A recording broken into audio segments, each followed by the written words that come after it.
Paz do Senhor, irmãos. Que o Senhor Jesus possa, nessa noite, nos encher de fé. Amém?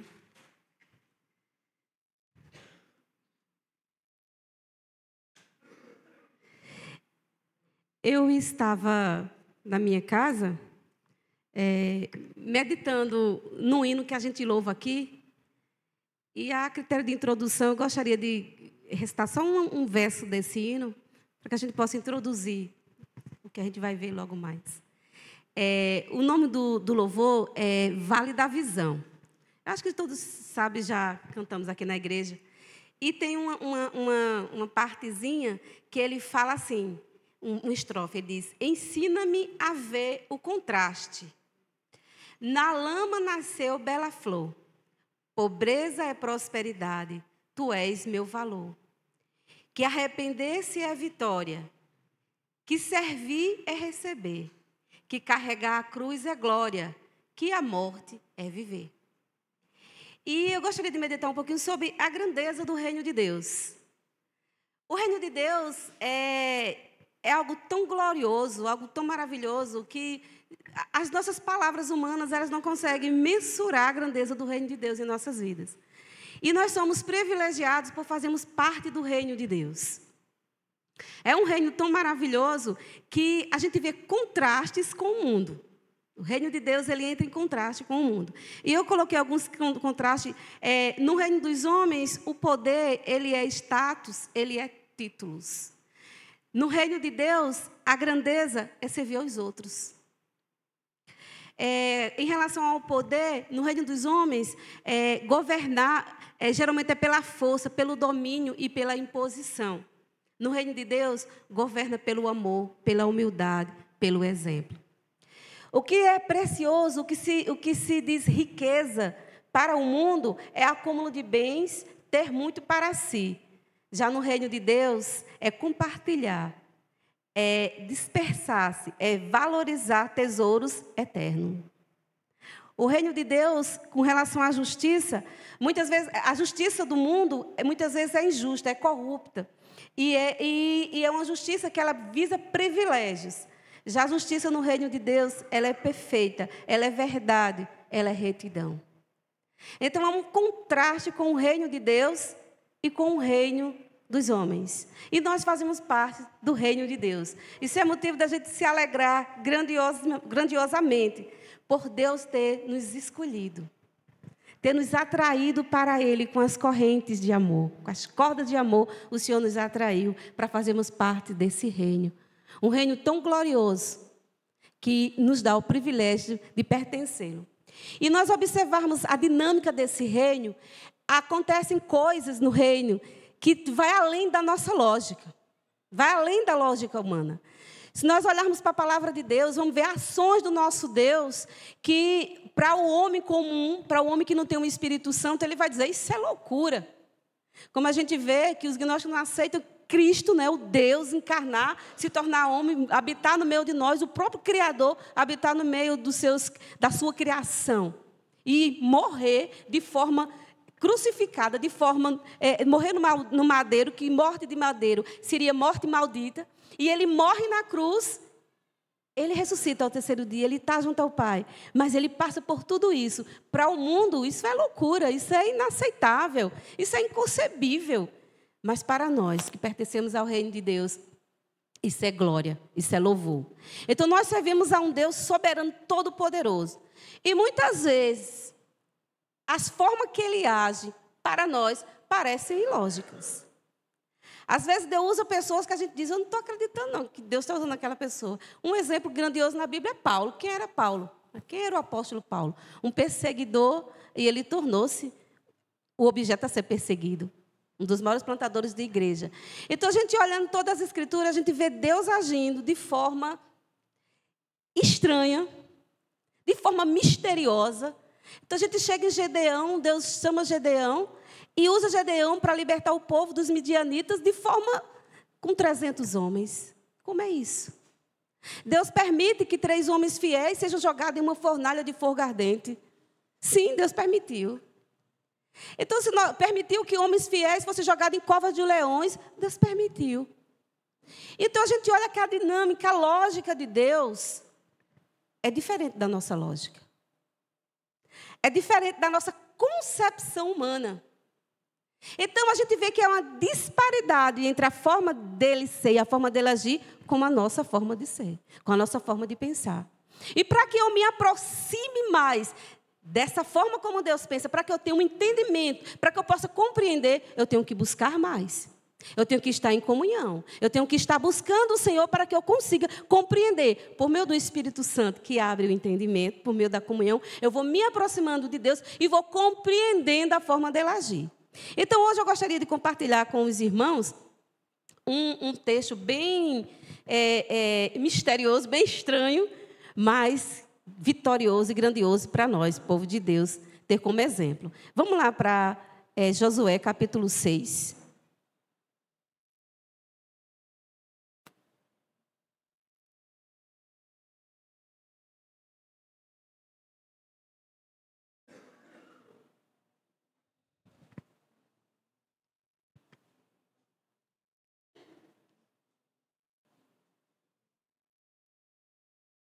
Josué, capítulo 6. Amém? Diz assim a palavra do Senhor. Ora, Jericó cerrou-se e estava cerrada por causa dos filhos de Israel. Nenhum saía nem entrava. Então disse o Senhor a Josué: olha, tenho dado na tua mão a Jericó, e ao seu rei, e aos seus valentes e valorosos. Vós, pois, todos os homens de guerra, rodeareis a cidade, cercando a cidade uma vez, e assim fareis por 6 dias. E 7 sacerdotes levarão 7 trombetas de chifre de carneiro diante da arca. E no 7º dia rodearão a cidade 7 vezes, e os sacerdotes tocarão as buzinas. E será que, tocando-se longamente as buzinas de chifre de carneiro, ouvindo-vos o sonido da buzina, todo o povo gritará com grande grita, e o muro da cidade cairá debaixo, e o povo subirá nele, cada qual em frente de si. Então Josué chamou filho de Num, os sacerdotes e disse-lhes: levai a arca do concerto, e 7 sacerdotes levem 7 buzinas de chifre de carneiro diante da arca do Senhor. E disse ao povo: passai e rodeai a cidade, e quem estiver armado, passa adiante da arca do Senhor. E assim foi, como Josué disse ao povo, que os 7 sacerdotes, levando as 7 buzinas de chifres de carneiro diante do Senhor, passam e tocaram a buzina, e a arca do concerto do Senhor os seguia. E os armados iam adiante dos sacerdotes, que tocavam as buzinas, e a retaguarda seguia após a arca, andando e tocando as buzinas. Porém, ao povo, Josué disse, dando ordem, dizendo: não gritareis, nem fareis ouvir a vossa voz, nem sairá palavra alguma da vossa boca, até o dia em que eu vos diga: gritai, então gritareis. Amém? Pai santo e glorioso Deus, graças eu te dou, Senhor, por tua infinita bondade, por tua infinita misericórdia para conosco, ó Pai.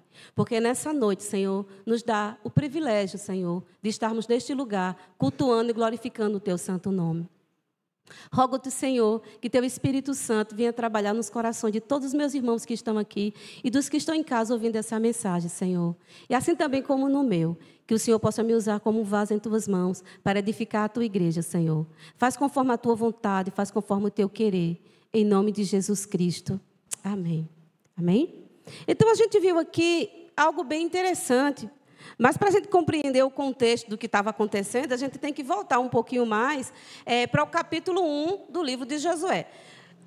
No capítulo 1 do livro de Josué, a gente vai entender que Moisés agora era morto, o povo já tinha peregrinado 40 anos no deserto e estava prestes a conquistar a terra prometida.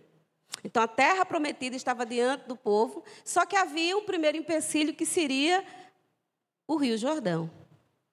Então, havia o Rio Jordão e as cidades, né, a serem conquistadas.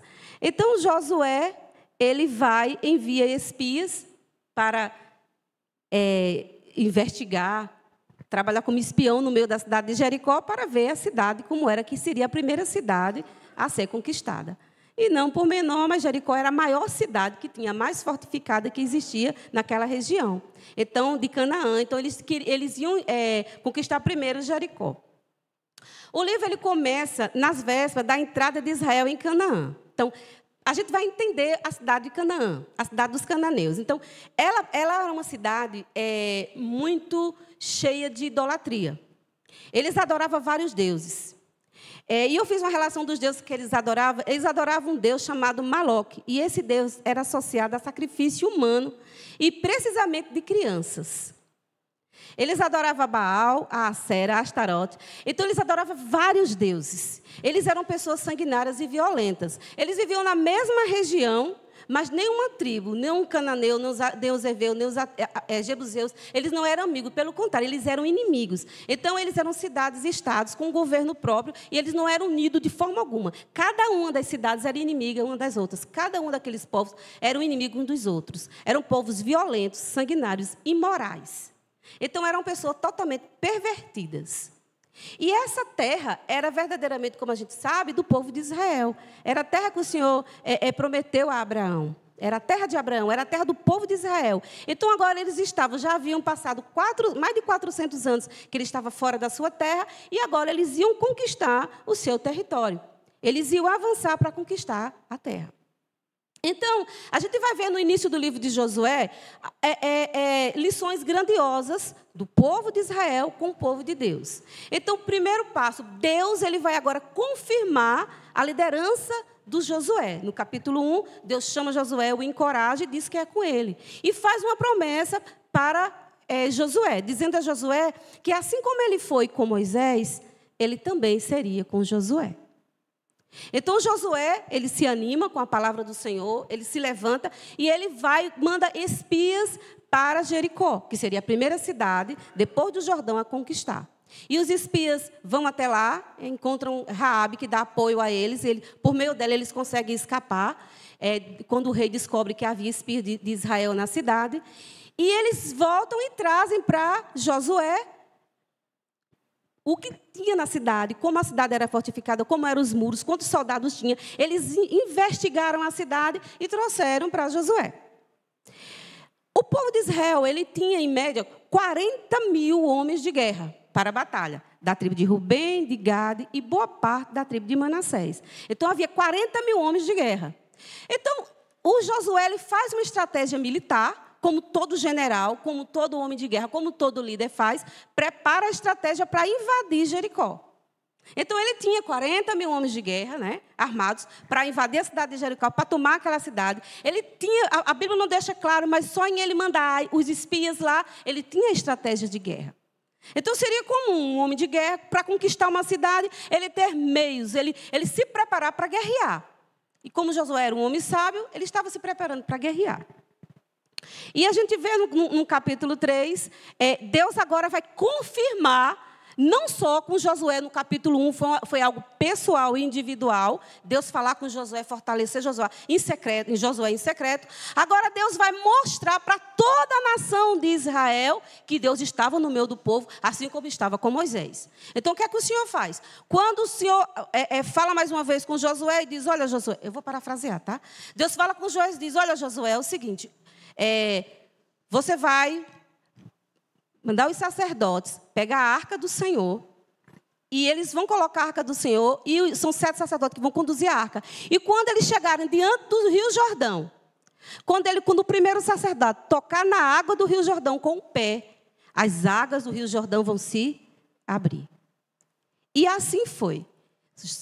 Josué manda a arca do Senhor ir na frente de todo o povo. E ela vai, e quando os sacerdotes se aproximam do Rio Jordão, que pisam, coloca o pé na água do Rio Jordão, o Rio Jordão se abre. E o povo todo passa a pés enxutos. A arca do Senhor fica no meio do rio, enquanto todo mundo passa. E quando o último homem passa, aí a arca do Senhor sai. E ali Josué manda pegar pedras, fazer um memorial, para mostrar para aquele povo que Deus era com ele. Assim como Deus abriu o Mar Vermelho e era com Moisés, o povo agora cria que Deus também estava com eles. E eles iam avançar para conquistar a cidade de Jericó. E após passar o Jordão, o que é que acontece? Depois que Josué faz um memorial, agora Josué vai fazer uma nova aliança. Aquele povo que estava lá com Josué, não era o povo que estava no deserto. Então, ele teve que fazer o quê? Não era os guerreiros que estavam no deserto peregrinando, porque todos aqueles já morreram. Então, ele vai fazer a circuncisão dos homens para poder ir para a batalha. Então, ele agora vai fazer com que aquele povo se torne povo de Deus, verdadeiramente, um povo de aliança, e ele vai agora preparar esse povo para essa batalha. Josué, precisamente, estava ali, né? Eles preparam a Páscoa, aqui no capítulo 5, e agora Josué está se preparando para invadir Jericó. O milagre já foi feito. Ele tinha a convicção de que Deus era com eles. Ele tinha homem de guerra. Ele estava com o aparato preparado para encarar Jericó.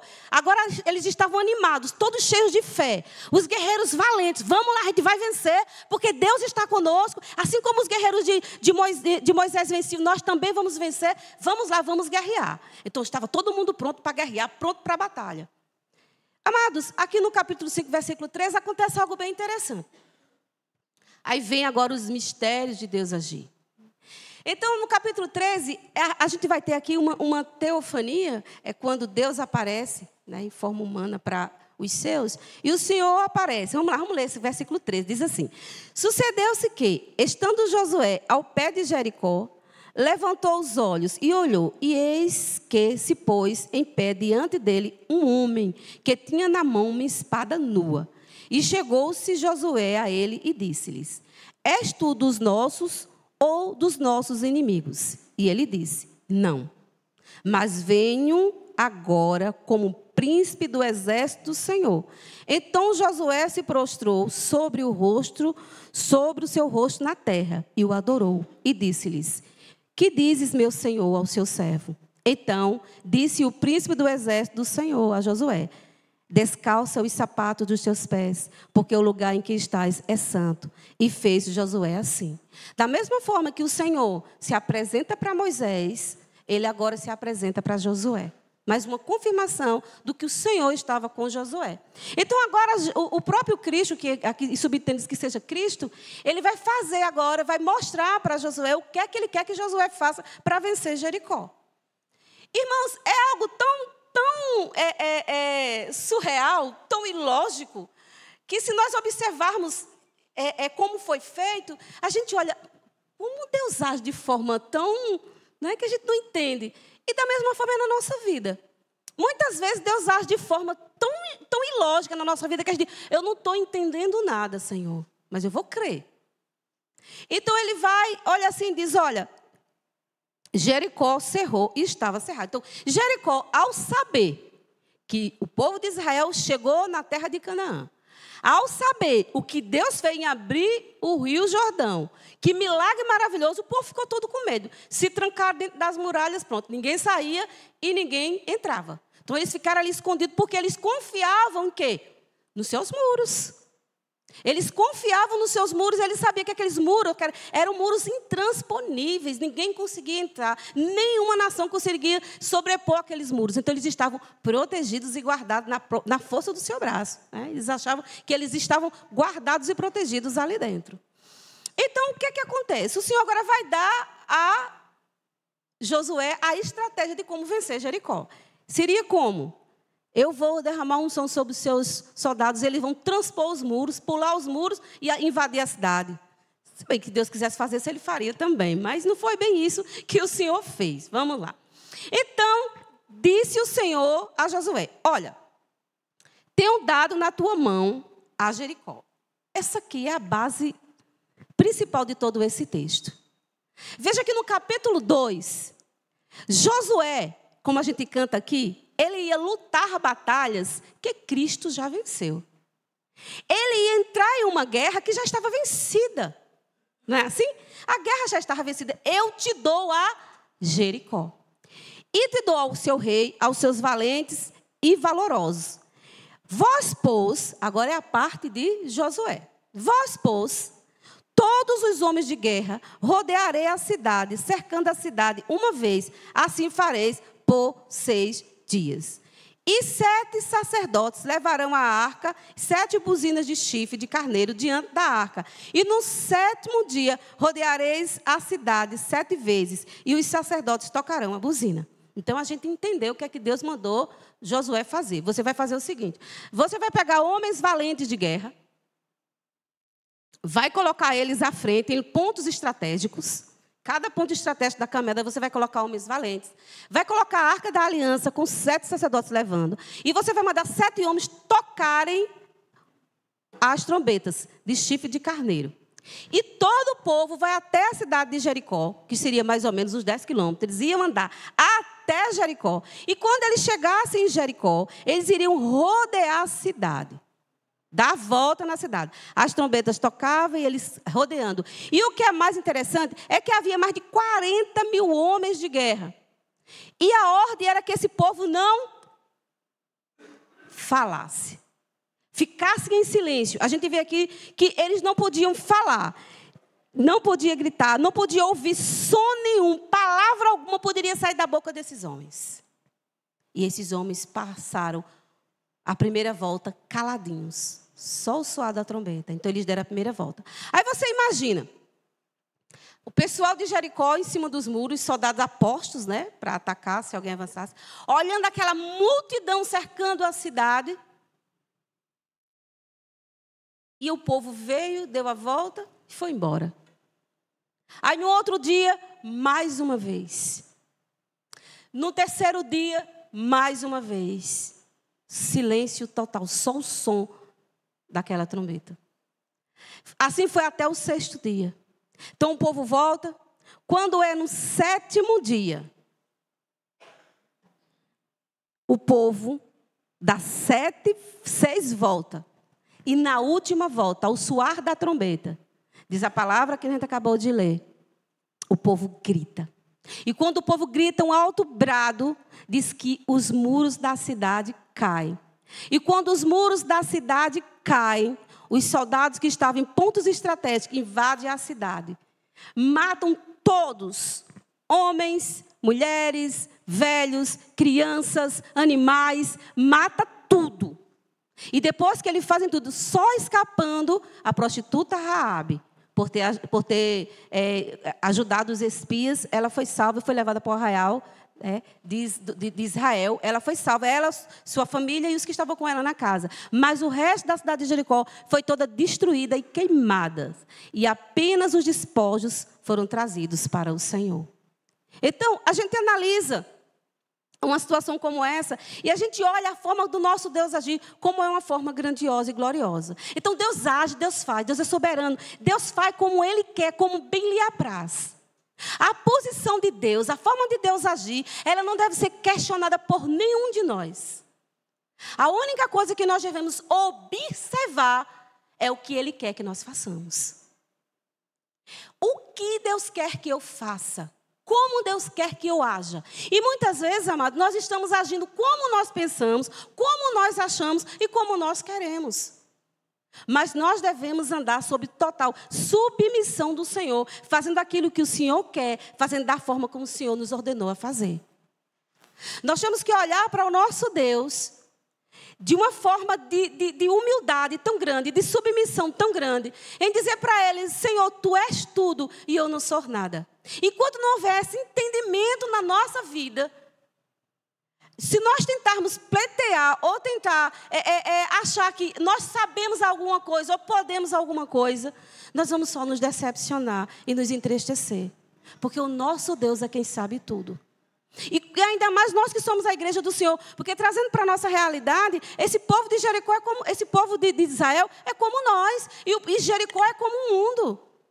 Nós temos muralhas intransponíveis para enfrentar, temos sim. Nós temos inimigos terríveis para enfrentar, temos sim. Nós temos nós mesmos, a nossa carne, nós temos o diabo, nós temos o mundo, nós temos as tentações que nos rodeiam todos os dias. Temos muitas dificuldades para encarar no nosso dia a dia. Mas nós devemos ter o entendimento que nós precisamos do Senhor. E sem Ele nós não vamos vencer nossas batalhas. Nós não vamos vencer as nossas guerras, porque é Ele quem guerreia as nossas guerras. Ele só vai nos dar as estratégias para que a gente haja, para que a gente faça. E se nós dermos ouvido às estratégias do Senhor, mesmo que pareça loucura para nós, é vitória na certa. É vitória com certeza. Então vamos avaliar alguns pontos aqui, para que a gente possa ter entendimento do que Deus fez. A estratégia. A cidade de Jericó estava cercada, estava protegida, era intransponível. Era algo que o povo de Israel não conseguiu ultrapassar aquela muralha. Então, eles poderiam guerrear, eles poderiam avançar, eles poderiam levar os soldados para a guerra. Alguns soldados iriam morrer, iria acontecer alguma coisa, eles poderiam fazer, mas eles não tinham a vitória garantida, se Deus assim não o permitisse, se Deus assim não tivesse dito. Então, aqui no versículo 2, a gente vê aqui: então disse o Senhor a Josué: olha, tenho dado na tua mão a Jericó. Então, o Senhor, Ele deu nas nossas mãos a nossa salvação. O Senhor nos salvou. O Senhor nos libertou. Onde estávamos nós? De onde o Senhor tirou você? De onde o Senhor me tirou? Simplesmente por vontade dEle, por amor dEle, por misericórdia dEle, Ele nos escolheu. E Ele nos escolheu para estar do nosso lado, para estar conosco, para não nos abandonar, para não nos deixar, para não nos desamparar diante dos inimigos que estão diante de nós. Irmão, os nossos inimigos são maiores do que nós. Até nós mesmos, a nossa carne ela é mais forte do que nós, se nós não estivermos no Senhor. Se nós não estivermos fortalecidos no Senhor, a carne prevalece. Se nós não estivermos fortalecidos no Senhor e na força do seu poder, a nossa carne vai prevalecer. O inimigo vai prevalecer. O medo vai chegar. A angústia vai aparecer. Então nós temos que estar fortalecidos nessa palavra. E essa palavra diz que o Senhor está conosco. Ele já guerreou, Ele já venceu. Nós somos mais que vitoriosos em Cristo Jesus, porque as nossas lutas Ele já venceu. E nós temos que ter esse entendimento no nosso coração para que possamos prosseguir cada dia mais fortalecidos no Senhor. O povo de Israel só foi para essa guerra, esses soldados só foram lutar essas guerras porque eles tinham convicção de que Deus estava com eles. E nós temos que ter essa convicção todos os dias. Porque nós temos lutas para enfrentar todos os dias, de todos os lados. Nós passamos por situações complicadas, por situações difíceis, muitas que a gente nem consegue administrar. Essa sim é que a gente precisa da força do Senhor na nossa vida. Nós que somos pais, mães, irmãos, filhos, filhas, empregados, funcionários, quantas lutas nós enfrentamos no nosso dia a dia? Quantas Jericó estão diante de nós? Quantos rios Jordão estão diante de nós para podermos passar para o outro lado da margem? Quantas dificuldades temos que enfrentar? E se nós não estivermos ligadas na palavra do Senhor, nas promessas do Senhor: eu estou contigo, não temas, eu te fortaleço, eu te sustento, eu sou a tua força, eu sou o teu Deus, eu sou o teu Senhor. Fortalece em mim, olha para mim. Se a gente não estiver olhando para essa palavra, que ela esteja dentro do nosso coração, fazendo parte do nosso dia a dia, nós vamos, amados, fraquejar. Nós vamos temer, nós vamos olhar para a situação e vamos dizer: e agora, o que fazer? E agora, meu Deus, e agora? Mas nós temos que olhar para o Deus que nos chamou, para o Deus que nos escolheu. Assim como Ele olha para Josué e diz: vem ter com Josué. Hoje não precisa Jesus descer, mandar aparecer diante de nós ou mandar um anjo falar conosco, porque Ele mesmo mora dentro de nós. Mas a insensibilidade é tão grande de muitas pessoas. Muitos de nós estamos tão insensíveis.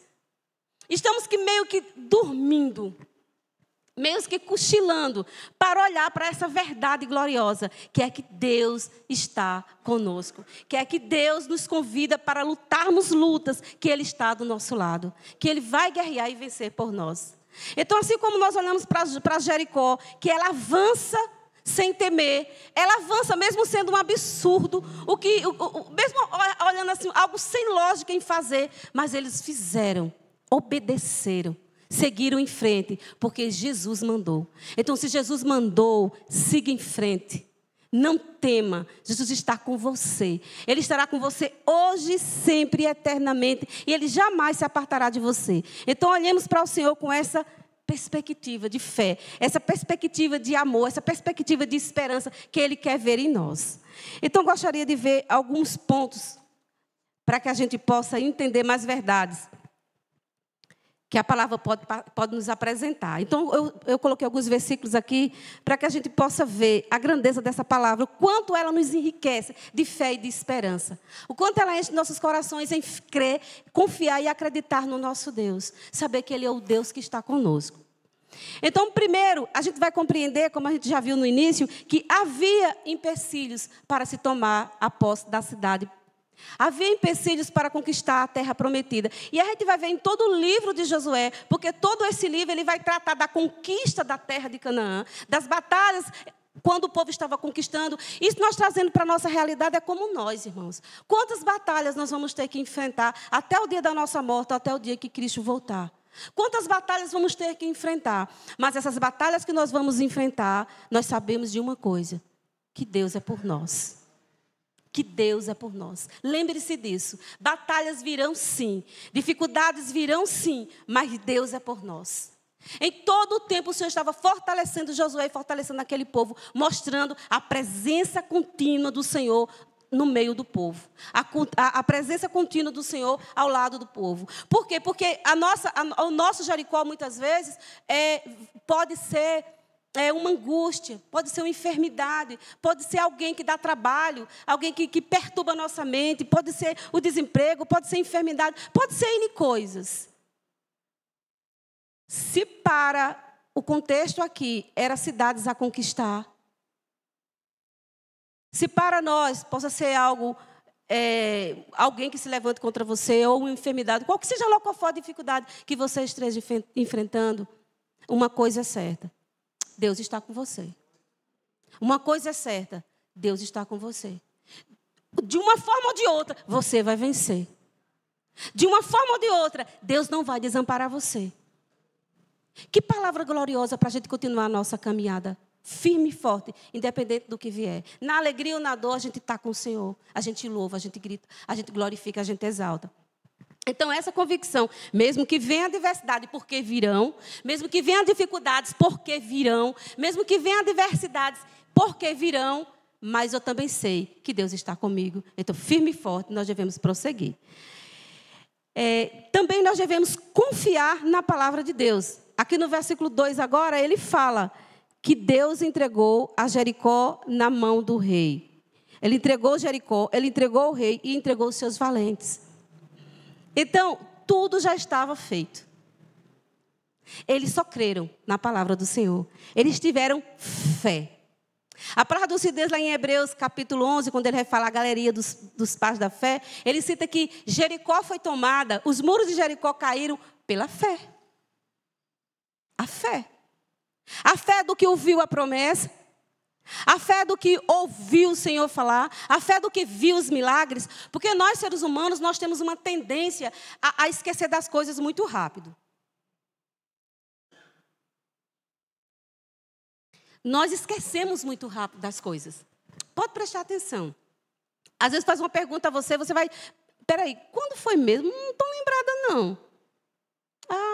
A gente esquece muito rápido. Então, quando Josué ele passa o Jordão e ele pega aquelas pedras e ele faz 2 memoriais, e esses memoriais ele tinham como objetivo não cair no esquecimento que o Senhor fez, para que fossem contadas para as gerações futuras, para as gerações que viriam. Então, aquilo era como se fosse um memorial para que não fosse esquecido. E nós, muitas vezes, nós esquecemos. E eu vou dizer algo bem interessante, se o crente ele não medita na palavra do Senhor, ele corre o terrível risco de esquecer das promessas do Senhor. Se o crente ele não estuda e não medita na palavra do Senhor, ele não vai ter as promessas do Senhor dentro do seu coração, para no momento da adversidade trazer à memória aquilo que dá esperança. Então nós meditamos, nós estudamos a palavra do Senhor, por quê? Porque essa palavra, quando ela é estudada dentro do nosso coração, ela vai gerando fé. Ela vai motivando o nosso coração a confiarmos mais, porque a gente crê no Deus Todo-Poderoso. Então, se eu creio no Deus Todo-Poderoso, eu preciso ocupar a minha mente com as coisas do alto. Eu preciso encher a minha mente daquilo que vai aumentar a minha fé, para que eu creia mais, para que eu creia mais, para que eu creia mais. Estudando essas palavras, vendo essas passagens, revendo, aumenta a nossa fé. Como Deus é glorioso, que coisa linda. Né? Eu quero ter essa fé. Eu não quero ver acontecer. Eu quero viver o processo do milagre. Eu não quero que as coisas aconteçam lá na frente. Eu quero passar por tudo isso para que eu veja o agir do meu Deus. Então, nós vemos aqui nessa passagem que a palavra do Senhor foi dita e ela foi crida. Não só por Josué, como por todo o povo. Então, quando a palavra é ministrada, nós temos que confiar no Deus da palavra. E eles confiaram no Deus da palavra e eles executaram aquilo que a palavra do Senhor foi ordenada para se fazer. Do versículo 3 ao versículo 5, ele agora vai falar das estratégias. Irmãos, não faça com a sua sabedoria, nem com o seu entendimento. Se você está passando por dificuldades, ore e peça estratégias a Deus. Peça sabedoria a Deus, como você vai agir. É pessoa difícil que você está tratando? É uma pessoa complicada do seu lado, que está difícil, que está roubando a sua paz? Peça estratégia a Deus para fazer.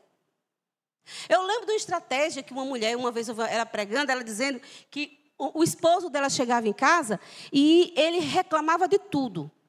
Ele reclamava de tudo, reclamava da comida, reclamava do prato que estava na mesa, reclamava da cadeira, reclamava de tudo. E ela se irritava porque ele reclamava tanto e ela revidava. Então, o casamento dela era uma confusão entre ela e o marido. Aí ela ouviu outra mulher falando, o que foi que ela fez? Ela enchia a boca de água quando o marido chegava em casa. Ela disse, eu boto água na boca. Quando ele chega reclamando, ela só fazia,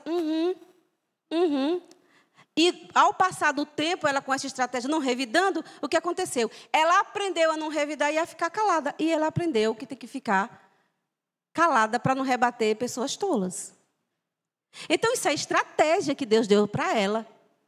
Deus ensinou ela como agir diante de uma situação. Então, Deus, Ele dá estratégia para nós. Ele nos ensina como agir em toda e qualquer situação.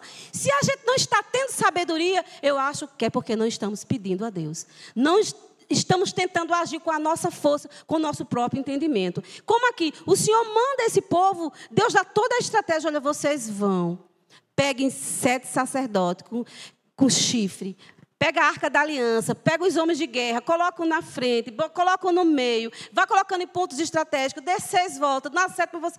Toda a estratégia para aquele muro cair e aquele povo invadir. O muro cai, irmão, se nós ouvirmos as estratégias do Senhor e obedecer.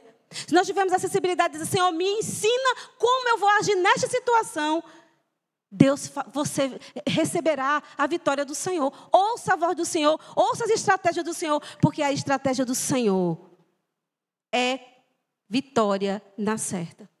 Não enfrente suas batalhas sozinhos. Enfrente com o Senhor. E um outro ponto também é a obediência. Do 6 ao 11, a gente vê que de pronto o povo obedeceu. O povo olhou para as informações, olhou para a estratégia que Josué passou para eles e eles obedeceram tudo aquilo. Então, nessa noite, não seja ignorante, obedeça a palavra do Senhor, não seja rebelde, obedeça aquilo que o Senhor determinou. Ore, o Senhor vai revelar para você qual estratégia que você deve fazer. Coloque o Senhor diante das suas lutas, seja ela qual for, que o Senhor vai resolver. Agora, você tem que confiar na palavra do Senhor. Você tem que ter fé nessa palavra. Você tem que ouvir a estratégia do Senhor e obedecer. Sabe aquelas madrugadas que o Senhor disse, desce hora já? Você acorda com aquela trombeta no seu ouvido, desce hora já. Desça em nome de Jesus e vai orar, porque Deus vai revelar estratégias para você. Sabe quando você chega num lugar, Deus disse, ore antes de entrar, ore. Não entre sem orar. Aí você recua e obedece e ora. São estratégias de livramento. Estratégias para Deus lhe dar livramento. Então, o Senhor, essas experiências que nós temos é para fortalecer a nossa fé que Deus está conosco. É Deus nos conduzindo nessa caminhada quando nós temos a sensibilidade verdadeira em querer fazer a vontade do Senhor. Além de obediência, muitas vezes é preciso silenciar. O versículo 10, ele vai nos dar O versículo 10, ele vai nos dar outra estratégia, que é quando o Senhor manda aquele povo silenciar. E, amados, há outras passagens também que o Senhor faz coisas extraordinárias. Eu coloquei uns exemplos aqui. Lá em 2 Crônicas, quando o Senhor... O povo estava diante de um inimigo muito poderoso e Josafá fica desesperado. E Josafá busca a presença do Senhor e o Senhor diz, olha, Josafá... se encontra em capítulo 20, versículo 15 e versículo 17, o que eu coloquei aqui. Então, ele vai até o Senhor e o Senhor disse... Dai ouvidos todo Judá, e vós, moradores de Jerusalém, e tu, rei Josafá, ao que dizeis o Senhor, não temais, nem vos assusteis, por causa de tão grande multidão. Pois a peleja não é vossa, mas de Deus. Então o Senhor manda Josué apenas louvar. E Josué, junto com todo o seu povo, ele vai louvar o Senhor. E ele diz que o Senhor é misericordioso, porque o Senhor é convosco, que ele não temesse. E ele diz que o Senhor é um Deus todo-poderoso e digno, rico em misericórdia. Então ele começa a louvar esses cânticos e diz a palavra do Senhor, que os seus inimigos, os moabitas que iam invadir Jerusalém em grande multidão, se encontram com outro inimigo em um encoste, e ali eles guerreiam entre si. E depois que ele guerreou entre si, eles se matam. E o outro que vinha contra eles se confunde entre si, também um ao outro se mata. E destrói os inimigos do povo do Senhor. Então, quando o Senhor entra numa guerra para pelejar por nós, não precisa a gente fazer nada muitas vezes. Vai ter vezes que a gente tem que falar, mas vai ter vezes que a gente tem que ficar calado, deixar o Senhor fazer. E aqui no versículo 10 a gente vê que o povo ficou calado. Não era para sair nenhuma palavra da boca do povo, em silêncio, esperando apenas a ordem do Senhor.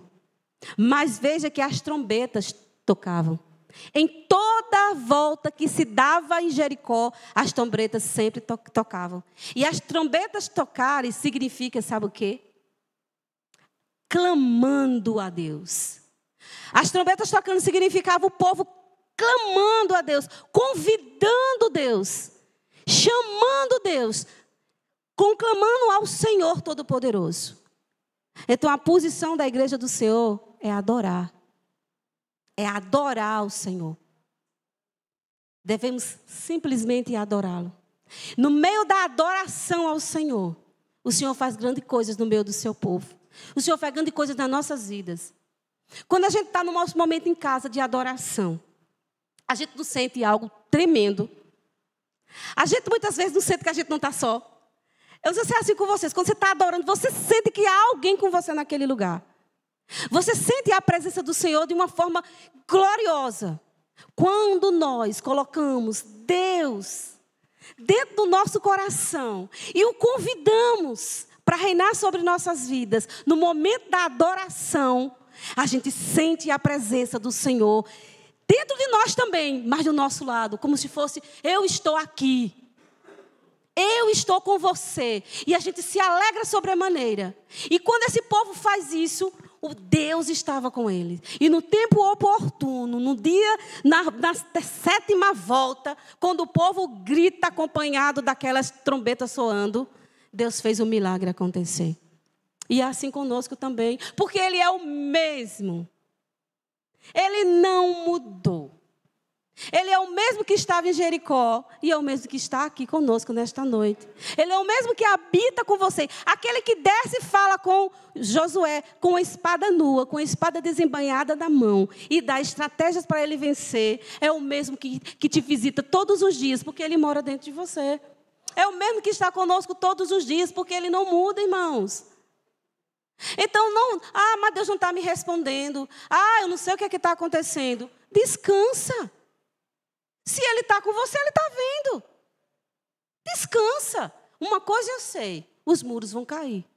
Seja ele quais foram. Se Deus estiver com você.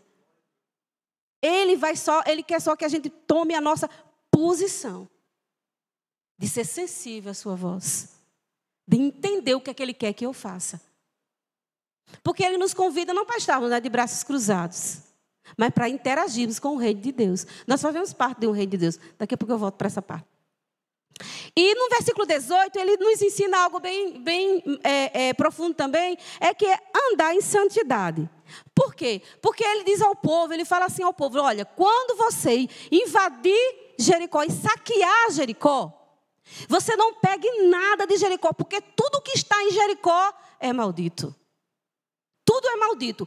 Era maldito por quê? Porque pertencia às primícias ao Senhor. Então, tudo que é de Deus eu não posso pegar para mim. Então, havia uma ordem àquele povo que tudo que estava naquela cidade não pertencia ao povo de Deus. Os despojos, o ouro, a prata, era para pegar realmente, para trazer para a casa do tesouro. Mas, animais, tudo teria que ser destruído e queimado. A gente vê mais na frente que o Acã, ele teve a ideia de esconder algumas coisas para ele. A gente viu o que aconteceu quando o pecado se instalou, da desobediência no meio do povo. Então, irmãos, cuidado com a desobediência. Porque a desobediência traz maldição para a vida daquele que anda em desobediência. Então, nós devemos obedecer ao Senhor para que a gente não esteja atraindo maldição para a nossa vida. Para que a gente não esteja indo desobedecer a Deus. Aí depois a gente está envolto em situações adversas que a gente olha, mas Deus, tu não me tira dessa situação. Irmãos, vamos ser sábios. Se o Senhor diz que não é para fazer, então eu não posso fazer. Se o Senhor diz que é pecado, é desobediência eu fazer, se eu fizer, eu estou em desobediência a Deus. E eu estou dando legalidade ao diabo na minha vida. Eu estou dando território ao diabo na minha vida. Eu estou colocando as minhas vontades e os meus desejos acima das vontades e os desejos do Senhor. E eu não fui chamada para isso. Lembra que a gente faz parte do reino de Deus? Esse reino é um reino de justiça, de bondade, de equidade, de verdade. É o reino que nós fazemos parte. Então, se eu faço parte desse reino, são essas coisas que devem ter lugar na minha vida. O Senhor, ele tem que ser o primeiro lugar na minha vida. Ele tem que ser as premissas da minha vida, para que o nome dele seja glorificado através da minha vida. Mas para que isso aconteça, eu tenho que andar em santidade, em obediência ao Senhor. Então, ele faz esse conclama o povo a não pegar nada da cidade. Por quê? Porque iria ser desobediência a Deus. Então, nós devemos olhar para a nossa vida, nos examinarmos, né, como a palavra do Senhor diz, examina o homem após a si mesmo. E se estivermos fazendo algo que esteja desagradando a Deus, nós devemos pedir perdão ao Senhor e nos consertar diante desse Deus Todo-Poderoso, porque Ele é misericordioso e as suas misericórdias se renovam todas as manhãs na nossa vida. Nosso Senhor Jesus Cristo, Ele é um advogado justo. Ele é um advogado justo para nós diante do Pai. Então, que a gente olhe para essa história de Jericó e coloque essa história na nossa vida como algo glorioso, como um Deus poderoso e soberano, que fez por eles para conquistar a terra, e Ele faz pela igreja dele ainda hoje, e fará eternamente. Nós não somos um povo desamparado, somos um povo guardados e cuidado pelo Deus Todo-Poderoso. Aqueles milagres que foram realizados no passado, hoje nós temos Cristo Jesus vivendo dentro dos nossos corações. Temos o Espírito Santo de Deus que nos conduz em nossa caminhada, realizando milagres e mais milagres. Porque milagre maior para nós é termos os olhos abertos. É podermos vermos o mundo espiritual que antes nós não víamos. É não estarmos mais no saco de lodos em que nós vivíamos. Nós antes éramos perdidos, hoje não somos mais. Temos os nossos olhos iluminados, temos discernimento, andamos por Espírito, glória a Deus por isso. Não somos perdidos como o mundo. Eu hoje estava ouvindo um vídeo que irmãos, eu sou sincera, eu ia ver até o fim para trazer para vocês, mas eu não aguentei. Eu não aguentei ouvir esse vídeo até o final. Era um podcast e uma mulher estava nessa entrevista. Eu não vou dizer o nome porque não convém. E essa mulher estava lá falando. E ela estava falando contra a família. E ela dizia que ela acha a família uma coisa absurda. Para não dizer a palavra, que não diz que fala um pi, né? Que ela falava algo impróprio, falando sobre a família. Ela denegrindo a família. Dizendo que a família é uma coisa... É algo que é... uma lavagem cerebral na mente das pessoas. Que não existe esse negócio de monogamia. Que não existe esse negócio de casar, de ter marido, filho. Isso não existe. Olha, era tanta coisa absurda que essa mulher estava falando, tanta coisa absurda que eu não aguento, não. Tirei. Eu digo, não vou ver isso, não.